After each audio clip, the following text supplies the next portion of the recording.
स्वागतम सुस्वागतम। आतिश पाटील आणि कुटुंबियांकडून समस्त गणेश भक्तांचे हार्दिक स्वागत। मंडळी, 1978 सालापासून पाटील कुटुंबियांच्या गणपती चलचित्रांची सजावट आणि देखावे यापूर्वी याच घरी गावातील ज्येष्ठ मंडळींनी पाहिलेच असते।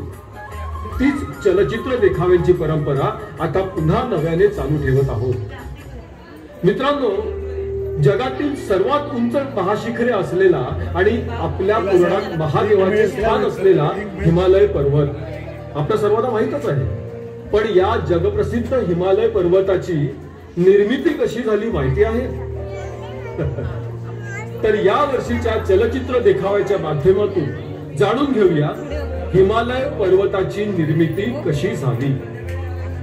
मंडळी, हिमालयाच्या निर्मितीआधी आपल्याला पृथ्वीवर सध्या अस्तित्वात असलेल्या खंडांची निर्मिती कशी झाली याची माहिती जाणून घेणं आवश्यक आहे।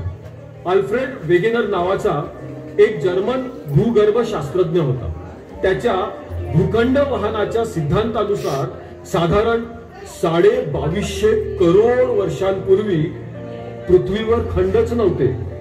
म्हणजे काय, तर एकच अखंड भूभाग होता ज्याला अल्फ्रेडने पॅन्जिया असं नाव दिलं होतं। आणि या पॅन्जियाच्या सभोवती चारी बाजूने महासागर होता ज्याला त्याने पॅन्थनसा असं नाव दिलं। अल्फ्रेडच्या मते त्यावेळी या महाखंडावर सरपटणाऱ्या सजीव प्राण्यांचा विकास सुद्धा झाला होता।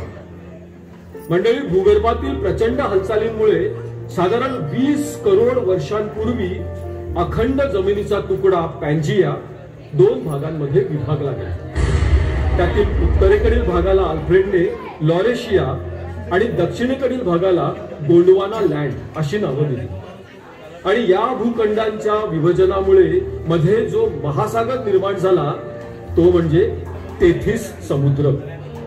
उत्तर आणि दक्षिणेकडच्या भूपट्ट्याकडून वाहत येणाऱ्या नद्या या समुद्राला मिळायच्या, त्यामुळे त्यांच्या प्रवाहात वाहून आलेला गाळ सुद्धा तिथे साचत गेला।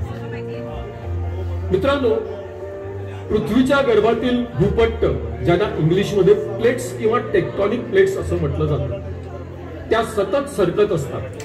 त्याच्या प्रभावामुळे धर्तीवर निरंतर बदल घडत असतात। पण हे झालेले बदल लाखो करोडो वर्षानंतर प्रत्यक्ष दृष्टीस पडतात आणि त्यातूनच पृथ्वीवर आज अस्तित्वात असलेले खंड निर्माण झाले। उत्तरेकडील लॉरेशियामधून आजच्या आशिया, युरोप आणि उत्तर अमेरिका खंडाची निर्मिती झाली आणि दक्षिणेकडील गोंडवाना लँड मधून आजच्या दक्षिण अमेरिका, आफ्रिका, ऑस्ट्रेलिया आणि अंटार्क्टिका सारखे खंड निर्माण झाले। आज आपला भारत, ज्याला भूगर्भशास्त्राच्या भाषेत इंडियन प्लेट असं म्हटलं जातं, तो जरी उत्तरेकडील आशिया खंडात असला तरी त्यावेळी तो दक्षिणेकडील गोंडवाना लँडच्या आफ्रिकन प्लेटला संलग्न होता। भारताचा भूपट्ट म्हणजेच इंडियन प्लेट प्रतिवर्षी 9 ते 16 सेंटीमीटर या गतीने सरकत सरकत विषुववृत्त पार करून सुमारे 7 करोड वर्षांपूर्वी उत्तरेकडील युरेशियन प्लेटला धडकलं।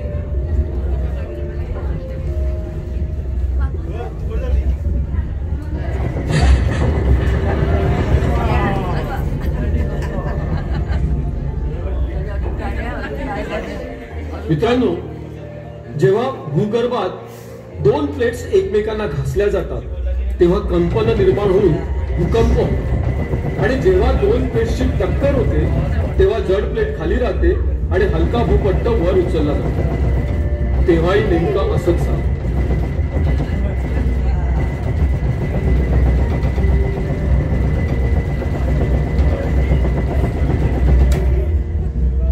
शिवाय भारतीय भूपट्टासोबत तेथिस समुद्रातला गाळही उसळून वर आला आणि त्याची वळी तयार झाली, ज्याला इंग्रजीत आपण फोल्ड असं म्हणू शकतो।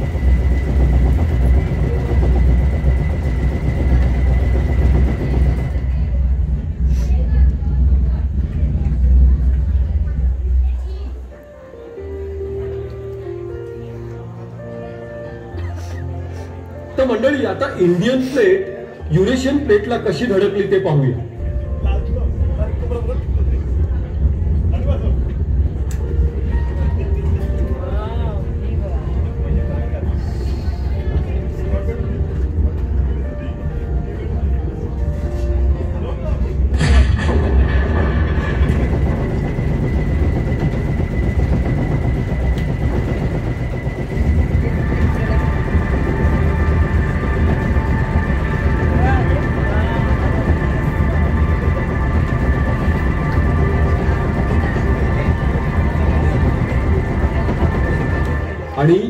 या धडकेमधूनच एक पर्वतरांग तयार झाली आणि मित्रांनो तोच आजचा आपला हिमालय पर्वत। आता हा वलीतून किंवा वलीतून निर्माण झालेला पर्वत म्हणून हिमालयाला वली पर्वत असेही संबोधलं जातं।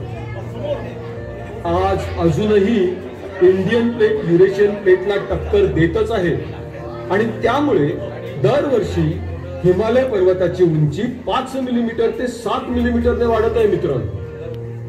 आणि पुराव्यांसह असंही सिद्ध झालं आहे की हिमालय पर्वतरांग 33 समुद्रातील गाळापासून तयार झाल्यामुळे ती सह्याद्री पर्वतासारखी कठीण किंवा टणक नसून ठिसूळ आहे।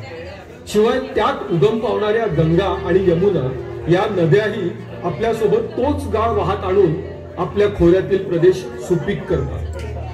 हिमालयीन पर्वतरांगांपैकी पश्चिमेकडील सर्वात पहिला पर्वत ज्याचं नाव नंगा पर्वत आहे आणि पूर्वेकडील अगदी शेवटचा पर्वत ज्याचं नाव नामचा बरवा, यातील अंतर जर आपण मोजलं ना तर हिमालय पर्वतरांगेची एकूण लांबी 2400 किलोमीटर इतकी आहे।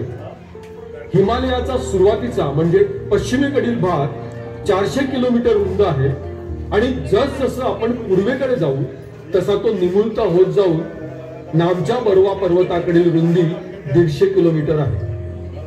तुम्हाला ऐकून कदाचित आश्चर्य वाटेल मित्रांनो, भूगर्भशास्त्राचे असेही म्हणणं आहे की जशी इंडियन प्लेट आफ्रिकन प्लेट पासून विभक्त होऊन उत्तरेकडे सरकत गेली तसाच आफ्रिका खंडाचा काही भाग अजूनही अलिप्त होऊन आपल्या भारत देशाच्या पश्चिम किनारपट्टीच्या दिशेने सरकत आहे आणि तो जर पूर्णपणे सरकून भारताजवळ आला तर आपल्या पश्चिमेकडील समुद्र बुजला जाऊन तिथे एक भूभाग तयार होईल।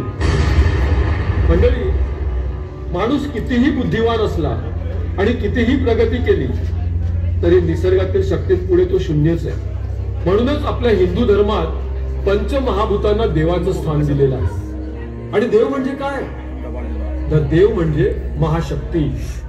चला तर या नैसर्गिक आपत्तींपासून आपलं संरक्षण करण्यासाठी आपण देवाची आराधना करूया।